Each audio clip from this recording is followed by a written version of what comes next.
Bienvenue dans Partage de coach, le podcast propulsé par Asilience Coaching. Je suis Charline et je suis ravie de vous accueillir dans cet espace unique où chaque rencontre est une source d'inspiration et de transformation. Ici, vous allez découvrir bien plus que des interviews. Des parcours marqués par la résilience, des histoires authentiques et des clés concrètes pour avancer avec plus de clarté et d'impact dans votre mission. Que vous soyez coach, accompagnant ou simplement en quête de sens, ce podcast est là pour vous aider à grandir, vous inspirer et incarner votre rôle de leader du changement. Installez-vous confortablement, ouvrez vos esprits et laissez-vous inspirer. Hello Célia, comment tu vas? Bonjour Charline, écoute, ça va super et toi? Bah oui, ça va super bien. Merci d'être venue sur Partage de coach. Avec plaisir, merci de m'avoir invité. Alors, pour que les personnes puissent te connaître un peu plus, est-ce que tu pourrais te présenter en quelques mots? Alors oui, bien sûr, donc moi c'est Célia Lepol, j'ai 43 ans. J'accompagne les mamans, c'est quelque chose qui me passionne de vraiment aider les personnes et voir une transformation dans leur vie. Donc c'est quelque chose que je fais avec beaucoup de cœur et d'ambition. Et je suis maman de 4 enfants et je suis enfin, je suis en couple depuis 22 ans et mariée depuis 8 ans. Ok, Voilà. trop bien. Ok. Et est-ce que tu pourrais nous dire là, en une phrase, qu'est-ce qui te définirait en tant que personne? En une phrase. Alors, c'est difficile pour moi une phrase, mais qu'est-ce qui me définirait? Rêveuse, persévérante et ambitieuse. Ok. Est-ce que tu pourrais nous raconter ton histoire justement depuis que tu es toute petite jusqu'à aujourd'hui, personnellement et professionnellement, pour qu'on puisse en savoir plus? Ok, toute petite, ben, j'ai un frère jumeau, donc avec mes parents, on habitait au Congo, en Afrique, à Kinshasa. On a vécu du coup la première partie de notre vie là, jusqu'à nos 8 ans où il y a eu la guerre et donc on a été expatriés, enfin rapatriés d'urgence. On s'est retrouvés en Belgique, à Bruxelles. Mes parents se sont séparés et mon père, qui était français, ben, est reparti en France. Et mon frère et moi, on est restés avec ma maman. Et depuis ce moment-là, on n'a fait que déménager. Je crois qu'on a déménagé au moins 20 fois. Donc au niveau stabilité, c'était un peu compliqué, mais du coup, voilà, ça m'a fait rajouter des outils à mon arc pour l'adulte que je suis devenue aujourd'hui. Ensuite, quoi d'autre? Ben, j'ai rencontré j'ai un parcours scolaire plus ou moins, enfin plutôt classique, normal, voilà. J'étais pas la première de classe et j'étais pas la dernière non plus. J'étais pas la plus populaire, mais j'avais tout un groupe d'amis hyper sympa. Enfin, voilà, je me sentais bien à l'école. J'ai eu une période d'adolescence dans laquelle, par rapport à beaucoup, moi, je me suis sentie très bien aussi. J'étais bien entourée et voilà, c'était assez fluide jusque-là. Et puis le passage à la vie adulte.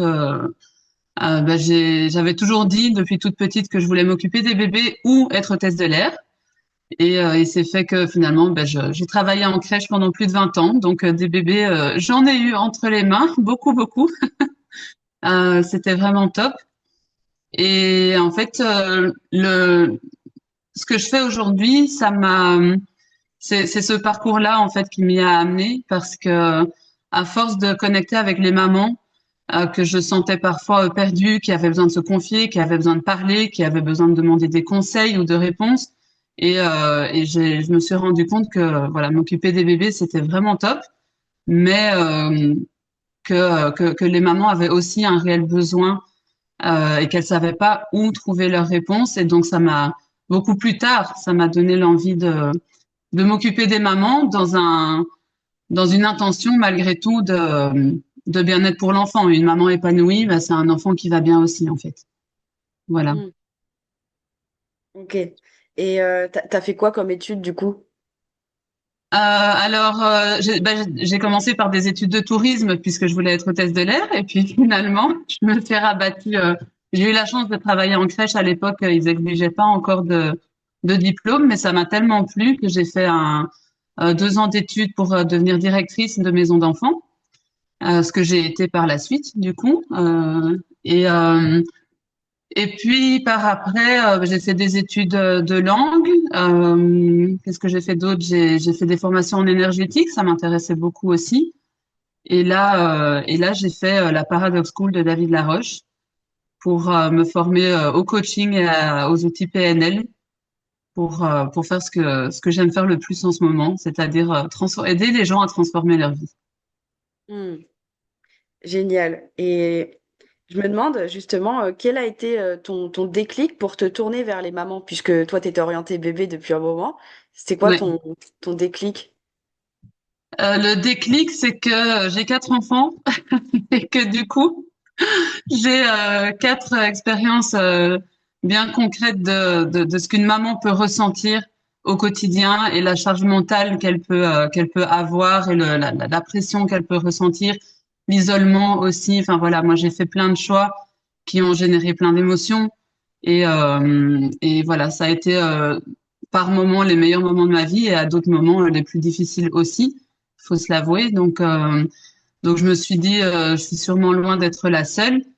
Et comme j'ai eu la chance de trouver des outils et de tomber sur les bonnes personnes et d'avoir de la conscience sur les choses, je me suis dit, je peux pas garder ces outils-là pour moi et c'est important de les transmettre au plus grand nombre, en fait, pour aider un maximum de personnes. Hmm. Je vais revenir sur un truc que tu m'as dit tout à l'heure, c'est que depuis toute petite, tu veux t'occuper des bébés.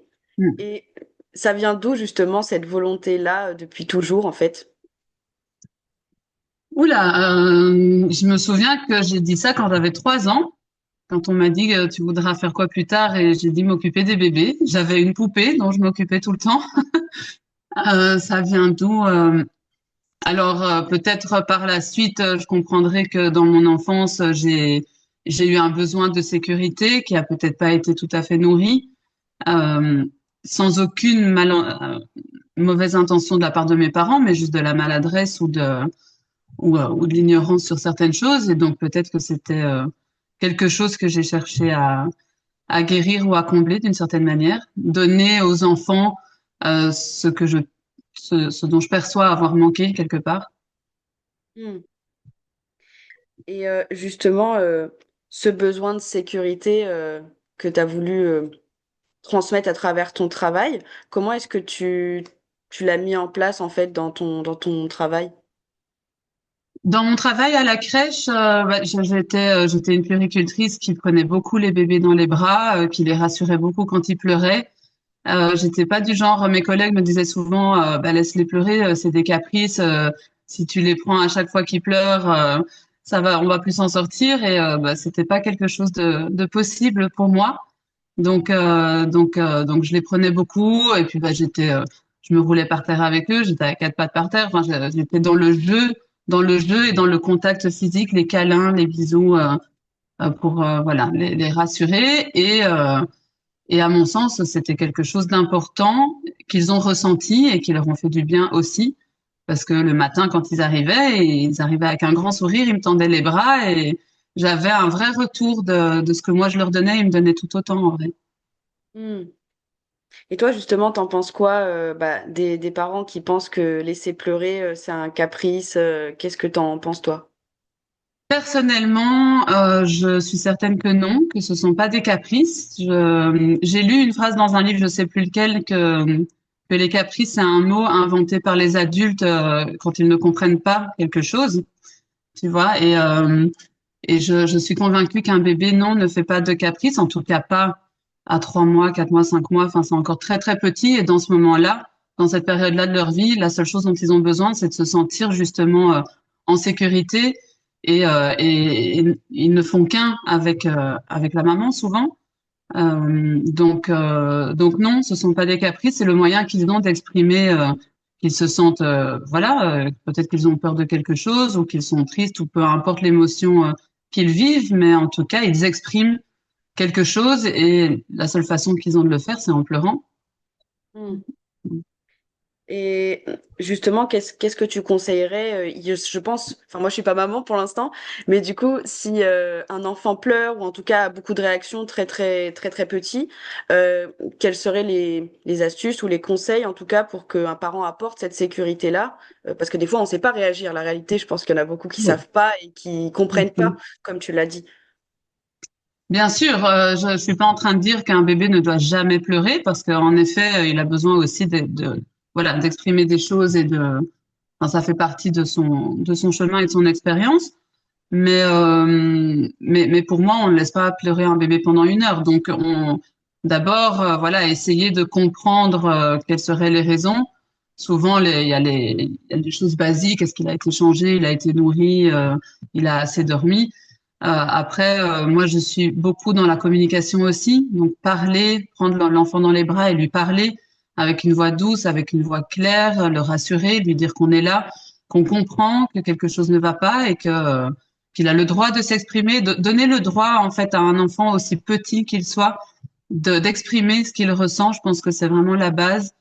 Et puis oui, bien sûr, à un moment donné, si on a vraiment quelque chose d'autre à faire, on peut le déposer en lui expliquant qu'on est là et que c'est ok et qu'on va revenir, qu'il n'est pas tout seul, qu'on est toujours là. Donc je sais pas, ça passe par les mots en tout cas et par ce qu'on ressent et qu'on lui transmet parce qu'il le ressent aussi. Donc il peut se calmer tout seul ou il peut continuer à pleurer. Et puis dans ce cas-là, ben, on y retourne quelques minutes plus tard. Mais en tout cas, toujours bien poser des mots sur ce que l'enfant vit et sur les intentions que nous, on a quand on s'en occupe. Hmm. Moi, je me pose la question parce que je me dis, les enfants, en général, c'est le reflet aussi de notre couple, de qui on est, Mm. et ça réveille souvent des choses qu'on a du mal à faire chez soi. Donc, quand l'enfant a une émotion que quelque part, nous, on ne sait pas gérer nous-mêmes, comment justement, par exemple, quand on voit notre bébé pleurer et que nous-mêmes, on n'accepte pas qu'on pleure, comment accueillir notre enfant dans cette émotion si nous-mêmes, on a du mal à le faire avec soi? Ça, c'est une question très intéressante. Tu as tout à fait raison. Alors bon, pour ceux qui arrivent à prendre ce recul et prendre conscience que peut-être il y a un effet miroir et que l'enfant exprime quelque chose que eux s'empêchent d'exprimer, ça c'est en effet des choses qui arrivent. Bon, si on en a conscience, on peut faire ce travail d'introspection, de se dire, OK, qu'est-ce que moi je vis et que je n'exprime pas, que je ne m'autorise pas à exprimer. Maintenant, si on n'a pas cette conscience-là, ça, dans beaucoup de situations que j'ai observées, ça génère du stress et de la colère et de l'incompréhension, et donc c'est un petit peu plus compliqué.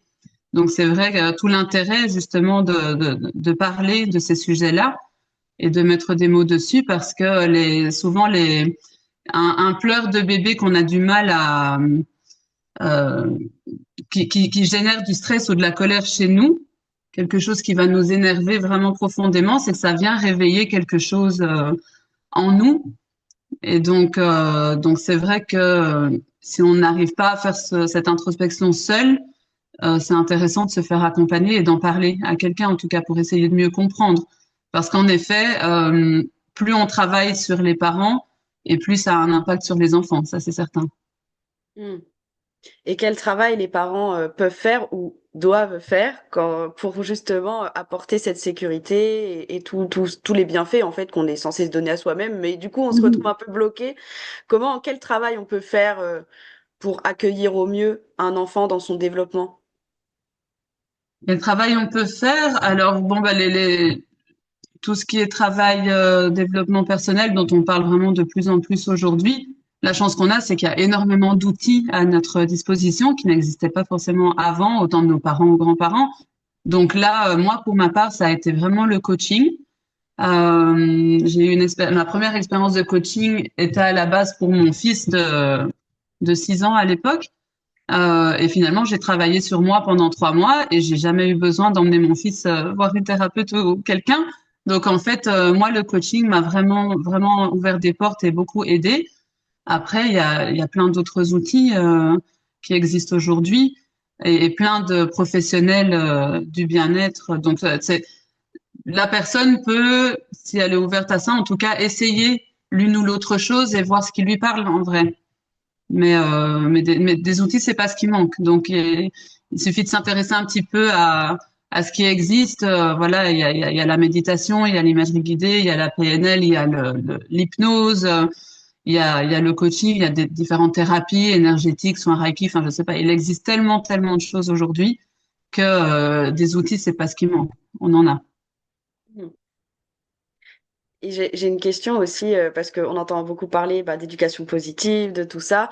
Il y a beaucoup d'incompréhension sur l'éducation enfin, ce côté j'écoute mon enfant, mais du coup, c'est où la limite pour justement poser un cadre sécurisant tout en accueillant l'émotion de l'enfant? Parce que je trouve qu'il y a aussi beaucoup de choses qui sont mal comprises sur ce sujet.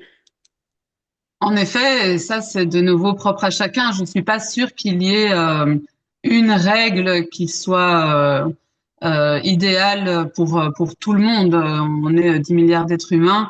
Je pense pas qu'un outil va être efficace pour absolument tous. Et les enfants sont très doués de toute façon pour nous montrer si les limites qu'on a posées et les règles qu'on a données sont suffisamment claires et justes ou pas. Donc, rester, comme je le dis, de toute façon, toujours dans la communication, ça c'est sûr. Après, le, dans quelle mesure une règle est suffisamment, enfin, je sais pas, en termes de, est-ce qu'il faut être plus strict ou moins? Je pense que les parents doivent faire des essais et voir la réaction en face. Évidemment que les enfants ont besoin de cadres, évidemment qu'ils ont besoin de règles. Ça, c'est incontestable. Maintenant, voilà, à chacun de voir où il place son curseur et comment l'enfant réagit en face.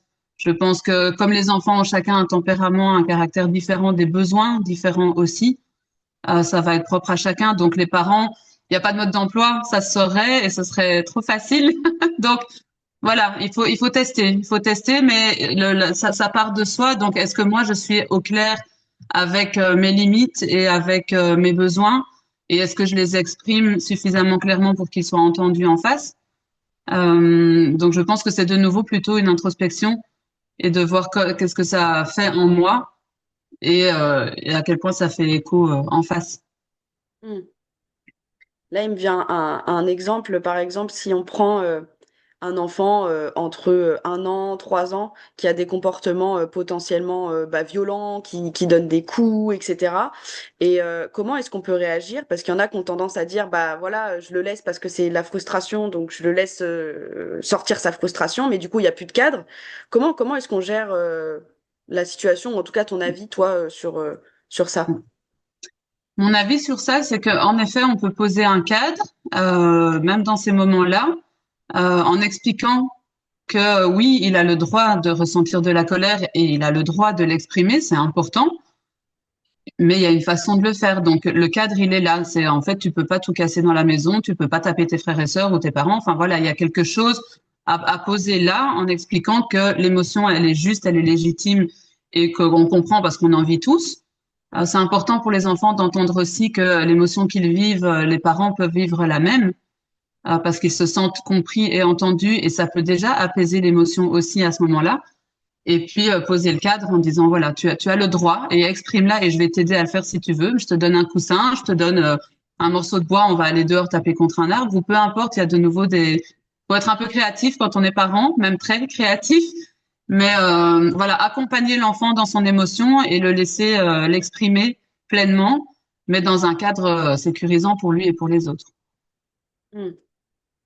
Toi, par rapport aux accompagnements que tu proposes avec les mamans, c'est quoi les problèmes qui ressortent le plus que rencontrent les mamans? Ce que j'entends le plus, ce sont, et personnellement, c'est ce que j'ai vécu à un moment, c'est l'idée qu'à un moment donné, on ne sait plus qui on est au-delà de la maternité.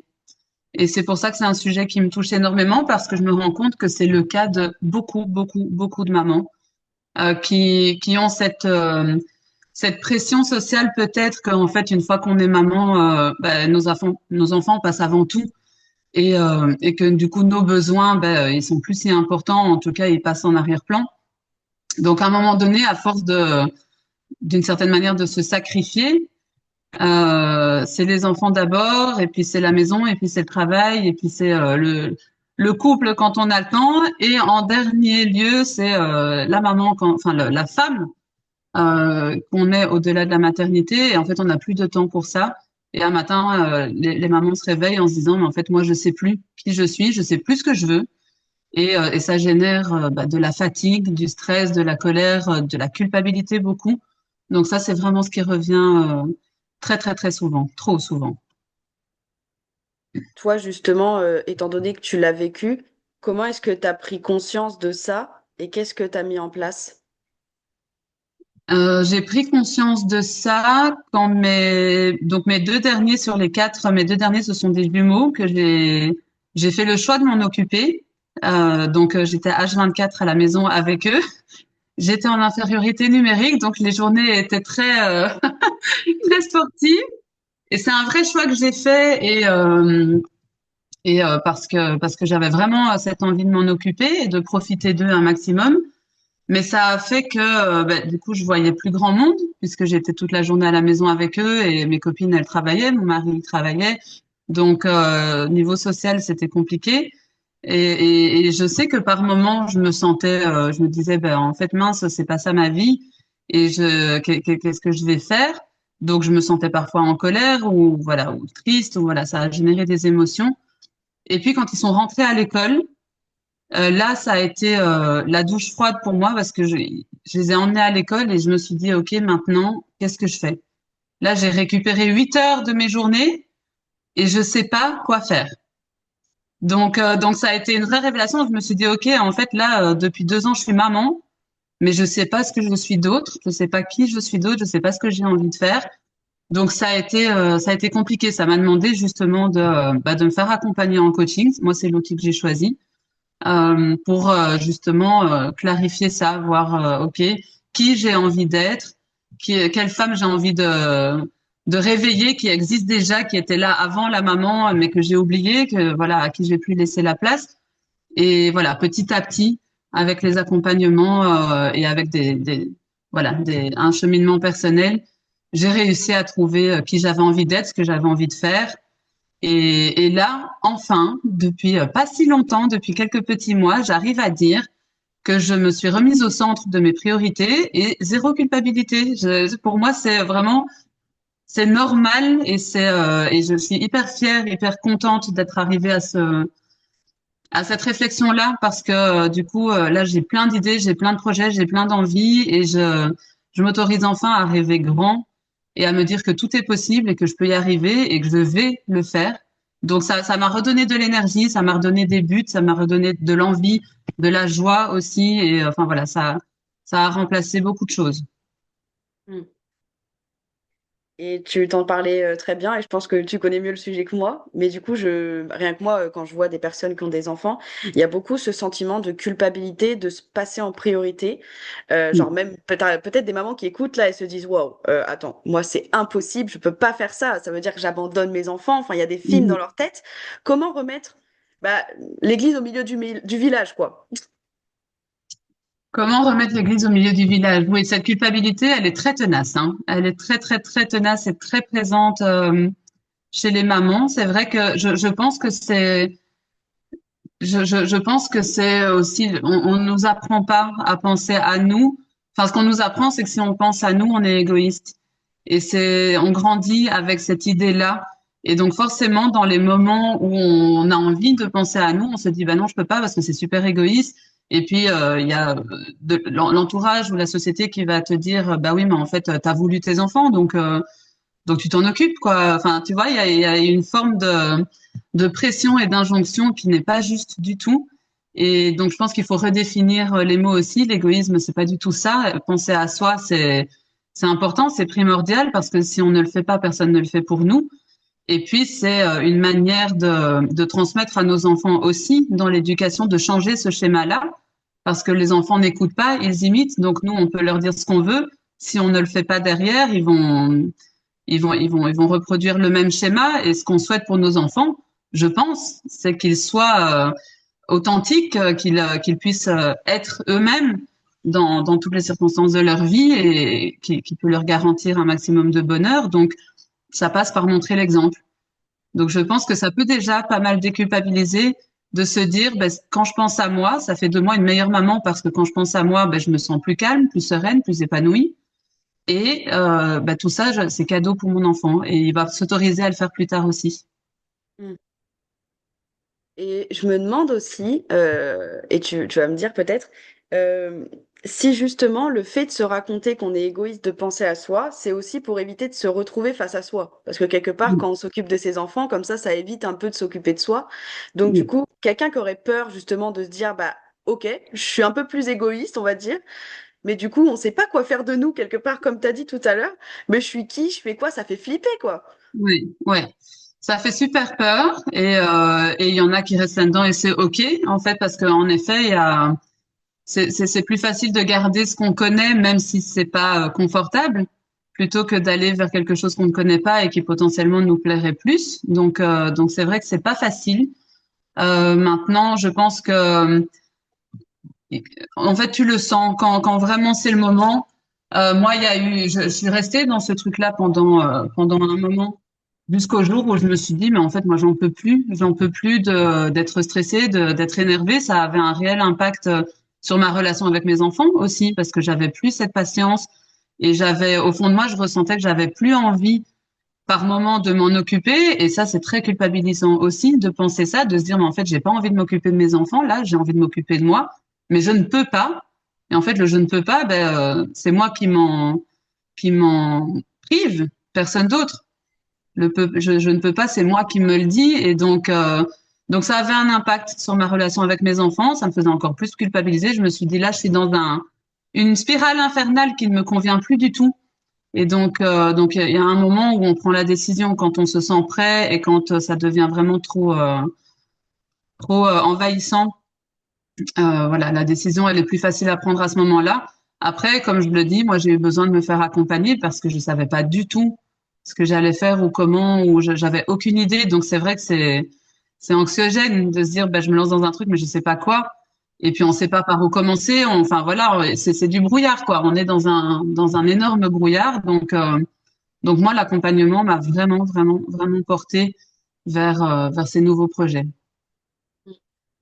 Et je me demande, parce qu'on parle pas beaucoup du mari là, et je me dis, mais du coup, quel impact ça a sur le couple, sur ton mari, justement, parce que tu te mets dans un changement quand même, donc ça peut le Oui. bousculer aussi, de se dire, ouais, bah, elle se retrouve, c'est plus comme avant.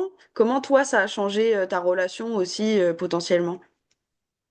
Alors moi, pour ma part, j'ai eu de la chance parce il a tout à fait compris et il est très soutenant et très présent. C'est un papa déjà très présent qui adore s'occuper des enfants, donc j'ai de la chance à ce niveau-là. Je suis pas toute seule.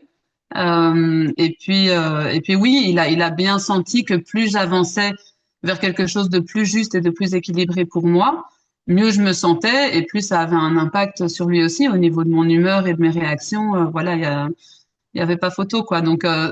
J'ai presque envie de dire ça pouvait pas être pire, ça pouvait être que mieux que je fasse d'autres choses pour moi à ce moment-là, oui.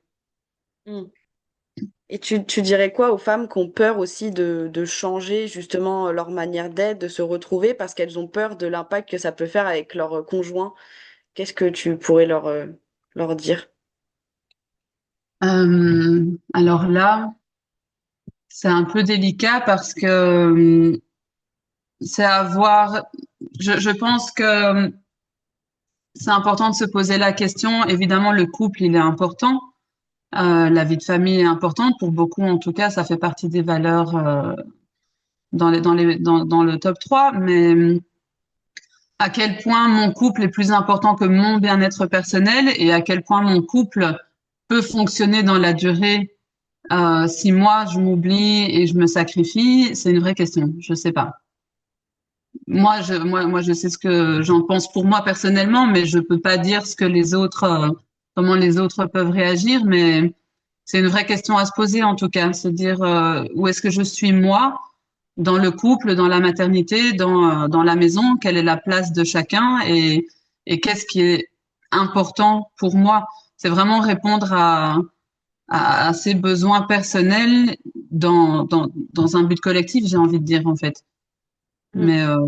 C'est tellement propre à chacun et que je peux pas dire si vos maris ne vous soutiennent pas, changez de mari, tu vois, c'est pas ça l'idée, mais essayer en tout cas de nouveau la communication, expliquer si le mari témoigne de la résistance ou de l'incompréhension, on explique les choses. Voilà comment moi je me sens, voilà ce dont j'ai envie, voilà ce qui ne me convient pas. Enfin, voilà, on exprime, on met des mots, à voir comment l'autre le prend en face et à voir ce qu'on en fait après. Ça, c'est chacun son chemin. Mm.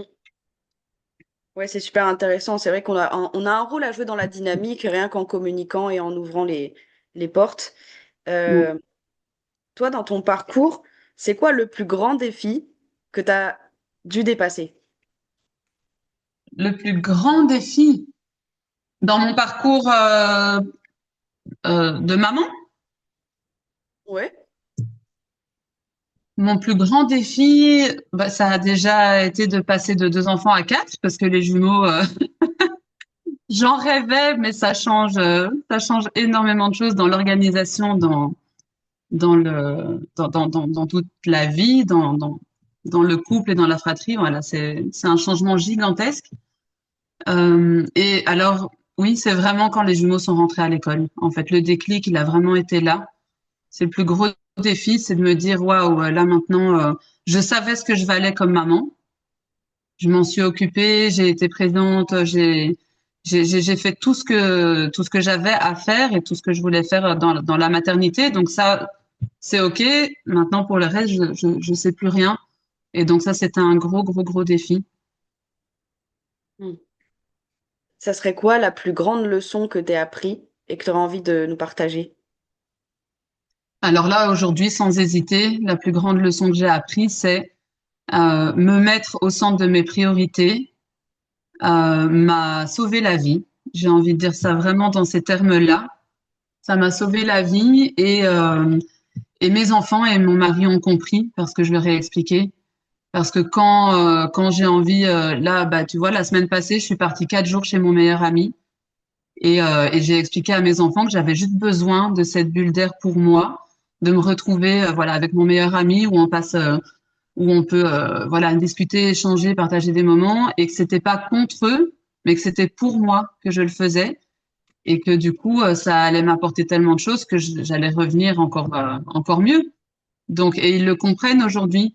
Et voilà, ils me disent, bah, tu vas nous manquer, mais c'est OK. Ils me laissent faire les choses et quand je reviens, ben, je suis ressourcée. J'ai pris du temps pour moi et du coup, je suis plus à même de prendre du temps avec eux après. Hmm. Toi, qu'est-ce qui te motive profondément dans ce que tu fais? Ce qui me motive profondément, c'est le visage des mamans que j'accompagne quand je vois le déclic de, ah ouais, il y en a plein qui me disent, ah ouais, j'avais pas vu ça comme ça. Et en fait, ça change tout. Et alors, il y a cette lumière là, tu vois, un peu la lumière qu'elle cherchait au fond du tunnel. Ben là, en une fois, ça illumine leur regard et oui, et elles se disent, ben en fait, de voir les choses de cette manière-là, sous cet angle-là, ça va changer tout le reste.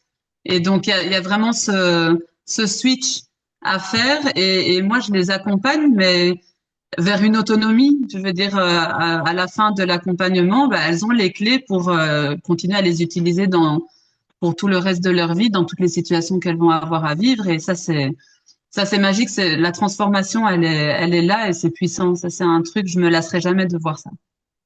Hmm. Et c'est quoi l'impact justement que tu aimerais avoir sur le monde, sur les autres, à travers ton travail? L'impact à travers mon travail,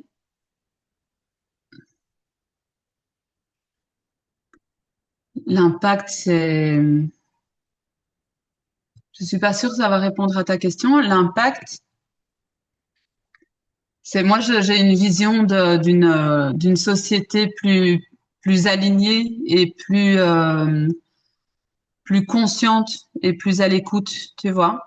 Donc vraiment, j'ai dans mon idéal, plus les gens vont être alignés à l'écoute de leurs besoins et conscients de leurs responsabilités et de leur pouvoir sur leur vie, et moins il y aura ben, je pense vraiment tous ces systèmes dans lesquels on vit de maladies, de harcèlement, de suicide, de burn-out. Enfin, voilà, il y a toutes les émotions qu'on vit génèrent des choses parfois graves. Et je pense que plus on travaille sur soi et moins on va vivre ces choses-là aussi fort. Hmm. Est-ce que ça répond à ta question? Oui, ça répond à la question. Euh, Tu te vois où, toi, dans 5 à 10 ans? Dans 5 à 10 ans, je me vois sur scène à donner des conférences sur ces sujets-là, devant des milliers de personnes pour justement continuer à planter des petites graines dans la conscience des gens et faire mon petit colibri, tu vois, apporter à chaque fois à mon échelle cette transformation dans le monde, mais ça passe dans mon envie faire des conférences et j'adorais j'ai un projet de faire d'organiser des ateliers en présentiel de 3 jours ou d'une semaine chez moi, à l'étranger, un peu partout dans le monde. Voilà, je me vois voyager et je me vois animer des conférences et animer des ateliers et faire plein de choses en termes de collectif. Voilà. Hmm. Le côté tourisme ressort un peu. Oui, tu vois, les voyages restent là, oui. Et si tu avais un conseil à donner à quelqu'un qui hésite à se lancer dans un accompagnement parce qu'il vit une période de doute, ça serait lequel? J'ai envie de dire quel est le risque à ne pas essayer. Euh, Quelqu'un qui doute, de nouveau, à quel point la situation peut rester comme ça et c'est OK, ou à quel point tu as vraiment envie que ça change. Et si tu as vraiment envie que ça change, qu'est-ce que tu risques à essayer quelque chose de nouveau? Hmm. Ça serait quoi les ressources, type les livres ou des méthodes qui ont eu de l'impact pour toi et peut-être pour les mamans que tu recommanderais? J'ai beaucoup, beaucoup aimé les livres de Maud Ankawa. Elle en a écrit 3 et je pense que le quatrième vient de sortir. Ça, c'est vraiment du développement personnel, mais romancé, donc on s'identifie aux personnages de l'histoire. Donc ça, c'est vraiment des livres que j'ai aimés. Je les ai lus très, très vite. J'aime beaucoup Don Miguel Ruiz, qui a écrit notamment Les 4 accords Toltec. J'ai lu Laurent Gounel. C'est un peu comme Odokawa, c'est du développement personnel romancé. Donc c'est plus accessible, je pense, quand on n'est pas complètement dans le dev perso. Là, je suis en train de lire Tony Robbins, que j'aime beaucoup aussi.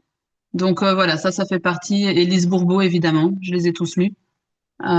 Écoute ton corps, des choses comme ça, les 5 blessures. Enfin voilà, elle a pas mal de livres très très très intéressants et très accessibles parce qu'elle a une façon d'expliquer les choses. Elle arrive à parler de choses difficiles de manière facile, accessible et claire. Donc c'est très accessible et très intéressant. Moi, ce sont des livres qui m'ont apporté beaucoup. Et ces livres-là, ils t'ont aidé sur des aspects en particulier? Ça m'a aidé à reprendre ma responsabilité, notamment, à comprendre que le problème ne vient pas de l'extérieur.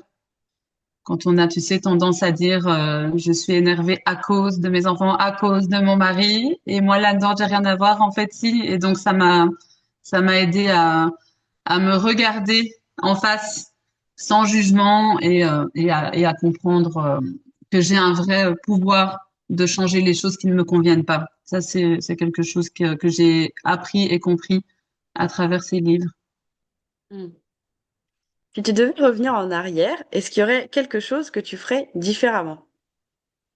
J'avais envie de te dire sûrement plein de choses et en même temps, j'ai envie de te dire non parce que tout ce que j'ai vécu, même les choses les plus difficiles, m'ont permis d'être qui je suis aujourd'hui.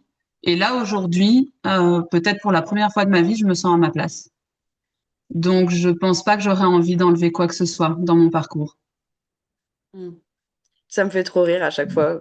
Tout le monde dit un truc comme ça. Les coachs et tout, ils ont conscience, tu vois. Même s'il y a toujours au Ouais, début, il y a une petite partie qui dit, ouais, ouais, mais bah ça. oui.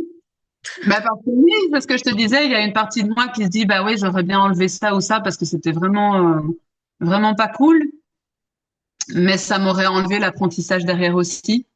Hmm. Voilà, je le sais aujourd'hui. Hmm.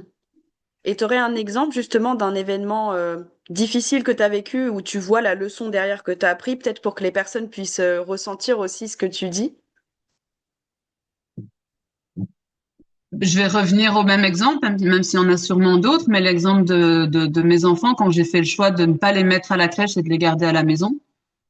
Pour moi, c'était vraiment la meilleure solution et le meilleur moyen de profiter d'eux un maximum. Et, et puis, bah, la leçon, c'était que du coup, je me suis beaucoup oubliée. Je me suis complètement isolée. Je me suis complètement fermée de mes amis, de mon cercle social. Donc, ça a été très compliqué. Donc, c'est vrai que parfois, je me disais, ben, en fait, à refaire, je le ferais pas. Mais c'est ça qui m'a amené à ce cheminement de, OK, en fait, là, je sais plus qui je suis et ça ne me convient pas. Et j'ai envie de retrouver la Célia qui existait déjà avant d'être maman et la Célia que j'ai envie de devenir dans 1 an, 5 ans, 10 ans. Donc, sans ça, j'aurais pas eu ou je l'aurais eu, mais plus tard, peut-être, tu vois.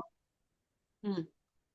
Ouais, on a souvent tendance, nous les êtres humains, à se dire on voudrait bien la leçon sans vivre les difficultés. Ah oui, oui, ça c'est sûr, mais ça marche pas comme ça. Ça c'est vrai. Et c'est un vrai pouvoir aussi d'arriver. Moi, c'est grâce au coaching que j'y suis arrivée, mais c'est un vrai pouvoir de voir les difficultés sous cet angle-là, de se dire ben en fait c'est grâce à cet événement-là que j'ai développé toutes mes qualités et compétences et non pas à cause de. Tu vois, Hmm. et en fait juste le choix des mots a un réel impact sur le changement que ça amène derrière. Comme tu as dit, ton moteur aujourd'hui, c'est bah, le besoin de sécurité que tu as voulu apporter.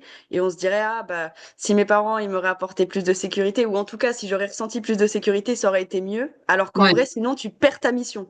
Ouais, exactement, exactement. Et moi, je suis convaincue que en tant qu'enfant, en tant qu'âme, on choisit nos parents et on choisit notre famille justement pour vivre les blessures qu'on a à vivre et les identifier et les traverser. Ou pas, ça c'est un chemin, mais en tout cas, c'est un vrai choix d'âme, je pense. Et donc moi, mes parents, ils ont été parfaits pour moi. Et je les remercie, même avec enfin, et en tant que parent, je le sais aujourd'hui, je serai jamais parfaite enfin, je suis parfaite pour mes enfants, mais je fais des erreurs aussi qui vont leur apporter un apprentissage derrière s'ils en tirent la leçon. Et ça, c'est leur chemin à eux. Et eux m'apprennent des choses. Enfin, voilà, c'est vraiment un travail d'équipe, j'ai envie de dire, dans l'élévation des consciences. Mais oui, moi, mes parents, ils ont été faits sur mesure pour moi, ça c'est sûr. C'est David Mm. Laroche qui dit ça, mais moi, quand il a dit ça, ça me parle parce que c'est ce que je ressens profondément, oui. Mm. Et je sais qu'il y a des personnes qui nous écoutent qui vont avoir du bruit parce qu'ils se disent, mais non, mais j'ai pas Oui, choisi mes parents parce qu'en fait, oui, ils ont, je sais pas, il y en a qui ont vécu des choses très difficiles hein, avec leurs parents, des violences, oui. moi y compris sur plein d'aspects. Et c'est difficile pour eux de voir que c'est un cadeau. Comment est-ce qu'ils peuvent voir que c'était sur mesure, Je comprends finalement? tout à fait. Et je les entends déjà aussi, ces personnes-là. Tu sais, je comprends. J'ai vécu aussi des choses très, très difficiles et sur le coup, je me disais, mais en fait, j'ai pas mérité ça et ça aurait jamais dû arriver. Et pour autant, c'est arrivé, tu vois, quand on se dit, en fait, j'aurais pas dû vivre quelque chose comme ça, et si j'avais pas vécu ça, ben, je serais mieux maintenant. Qu'est-ce qu'on en sait? Et là où on se dit, ça aurait sûrement été mieux, ben, comment ça aurait pu être pire aussi? Puisque de toute façon, dans la vie, tout est une question d'équilibre. Donc, c'est réussir à juste revenir à quelque chose de plus objectif. Là où on se dit, c'est sûr, sans ça, je serais mieux aujourd'hui. Bah peut-être que ce serait moins bien aussi. On ne sait pas. Mm. Mais quitte à imaginer tout ce qui aurait pu arriver de mieux, autant faire l'équilibre en imaginant tout ce qui aurait pu arriver de moins bien aussi.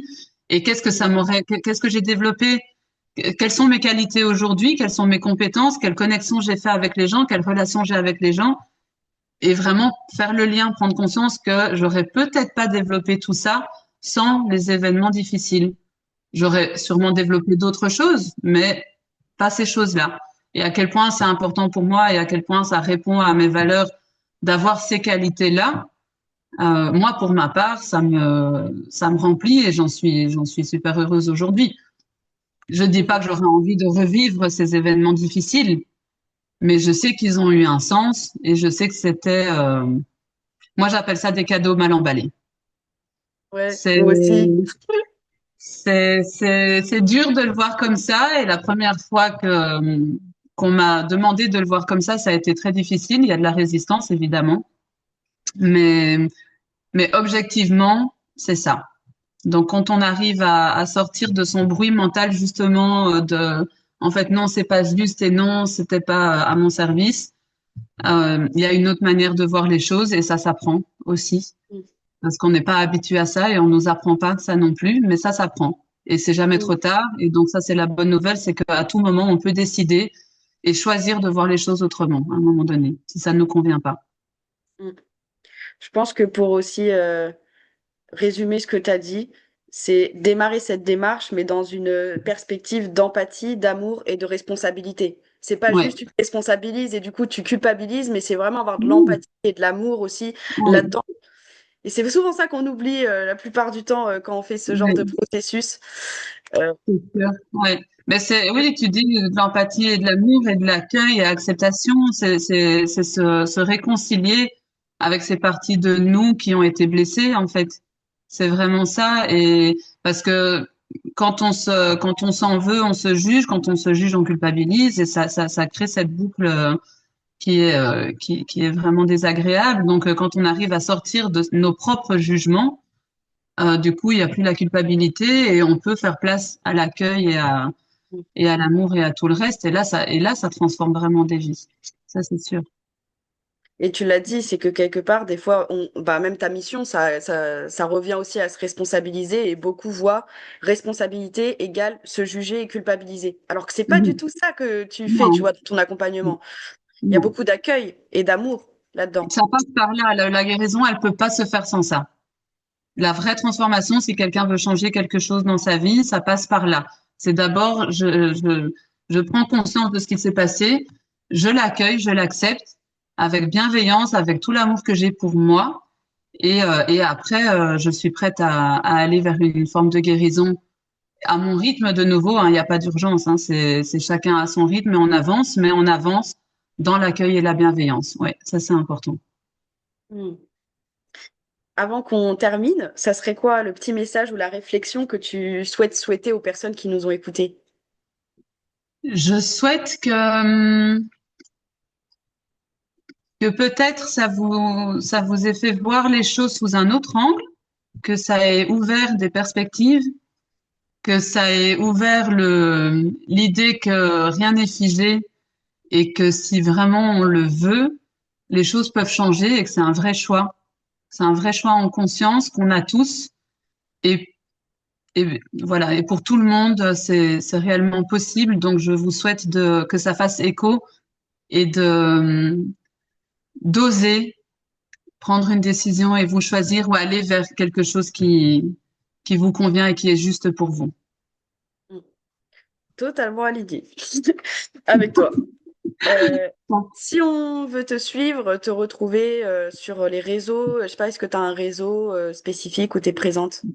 Je suis présente sur Facebook et sur Insta. Ok. Je mettrai les liens juste en dessous, comme ça vous pourrez cliquer pour aller regarder ce que Célia fait sur ses réseaux. En tout cas, je te remercie beaucoup pour tous ces partages, c'était hyper riche et intéressant.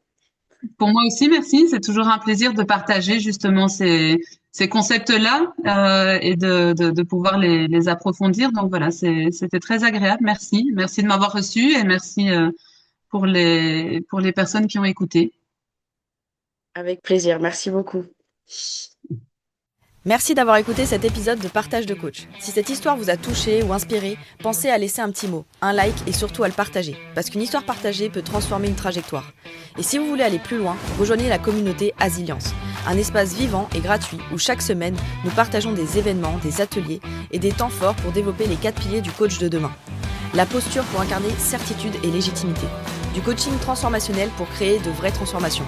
Un business aligné pour vendre avec authenticité et impact. Du leadership pour inspirer et fédérer durablement.